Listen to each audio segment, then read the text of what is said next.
ಶಿಗ್ಗಾವಿಯಲ್ಲಿ ಸಾಹುಕಾರ್ ಅಹಿಂದ ಸೂತ್ರಕ್ಕೆ ಜಯವಾಗಿದೆ. ಸಚಿವ ಸತೀಶ್ ಜಾರಕಿಹೊಳಿ ಅವರ ತಂತ್ರಗಾರಿಕೆಗೆ ಗೆಲುವು ದಕ್ಕಿದೆ. ಅಹಿಂದ ಅಸ್ತ್ರವನ್ನ ಪ್ರಯೋಗ ಮಾಡಿ ಸಾಹುಕಾರ್ ಯಶಸ್ವಿಯಾಗಿದ್ದಾರೆ. ಸತೀಶ್ ಜಾರಕಿಹೊಳಿ ಅವರು ಅತಿ ಹೆಚ್ಚು ಕಾಣಿಸಿಕೊಂಡಂತಹ ಬೈ ಎಲೆಕ್ಷನ್ ಕ್ಷೇತ್ರ ಯಾವುದು ಅಂತಂದ್ರೆ ಅದು ಶಿಗ್ಗಾವಿ ಕ್ಷೇತ್ರ.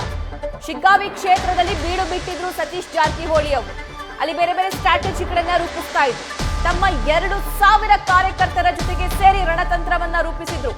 ಶಿಗ್ಗಾವಿ ಕ್ಷೇತ್ರದಲ್ಲಿ ಕೇವಲ ಶಿಗ್ಗಾವಿಯ ಕಾಂಗ್ರೆಸ್ ಕಾರ್ಯಕರ್ತರು ಮಾತ್ರ ಕಂಡು ಬರ್ತಾ ಇರಲಿಲ್ಲ.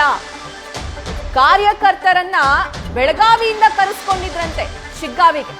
ಬೆಳಗಾವಿಯ ಬೇರೆ ಬೇರೆ ಭಾಗದಿಂದ ಬೇರೆ ಬೇರೆ ವಿಧಾನಸಭಾ ಕ್ಷೇತ್ರಗಳಿಂದ ಕಾರ್ಯಕರ್ತರು ಬಂದು ಶಿಗ್ಗಾವಿಯಲ್ಲಿ ಕೆಲಸ ಮಾಡಿದ್ದಾರೆ. ಒಂದು ಕಡೆ ಅಹಿಂದ ಸೂತ್ರವನ್ನ ಪಾಲಿಸಿರುವಂತದ್ದು. 2023ರ ವಿಧಾನಸಭಾ ಎಲೆಕ್ಷನ್ ಆಯ್ತಲ್ಲ, ಅದರ ರಿಫ್ಲೆಕ್ಷನ್ ಈ ಬೈ ಎಲೆಕ್ಷನ್ ಅಲ್ಲಿ